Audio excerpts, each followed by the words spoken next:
Hey everybody, it's Dominic, Zev, and Dom. And you know what? When you're thinking of buying real estate in today's times, a lot of people talk about these pre-approvals, get pre-approved or pre-qualified. Dom, what's the difference? Yeah, a lot of times there's a big difference between a pre-qualification and a pre-approval. You, a lot of times will get an email or you see a link on a website saying click now, and 1 click, 2 clicks, get pre-approved or pre-qualified.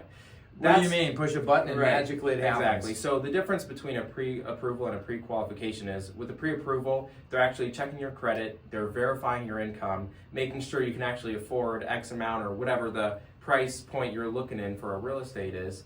And it's when you're actually actively looking for a house, it's a lot different to a seller looking at a pre-qualification or a pre-approval. So, Zev, I got a question for you. Sure. So, I have a picture in my mind of what I think I can afford. Right. And if I call a local lender, a bank, or a mortgage company, and they say, oh yeah, we'll give you this pre-qualification or this pre-approval thing, what do they base that on? Do you know? Yeah, so really good question. So most of us, we have a gauge internally of what we're comfortable spending for our monthly budget. That's principal, insurance, taxes, and insurance, all of that stuff put into one. So when I go to my banker, whoever I trust that's local and savvy, I want to know how much I want to spend. They're going to ask you things like, what's your income? What do you make? If it's two of you or more, put that on there. What debts do you have? But what if I run a landscaping business, a real estate business? That's a good question. And I gross X amount of money. Yeah. But I do have other expenses, right? Payroll. Correct. And things like that. So is it net or gross? I mean, I don't know. Gross typically. So the nice part is there's different programs, and that's why you want to talk to the expert. If you are a sole proprietor, you get your own business, where you can qualify too, because most people, you try to report what you can for proper income, but it's not always reflective of maybe what you directly bring in. I see. And then it's the funniest one, we experience this a lot.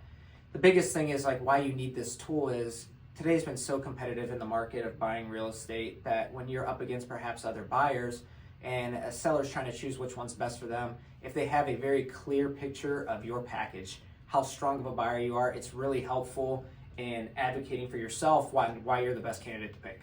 I think that sounds like great sense. Good common sense too. So you probably want to reach out to Zev here or Dom. And how do we reach either one of you? Yeah, call or text me at 330-234-6204.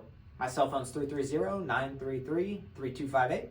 You want to reach out to us. I'm telling you, you will learn so much. And it's not even a commitment that you have to do. It's just more getting informed. And we always say an informed decision maker is a happy decision maker. And if you have any reservation, go to DominicFonte.com. Check out our more than 500 5-star reviews to see what you would experience working with us.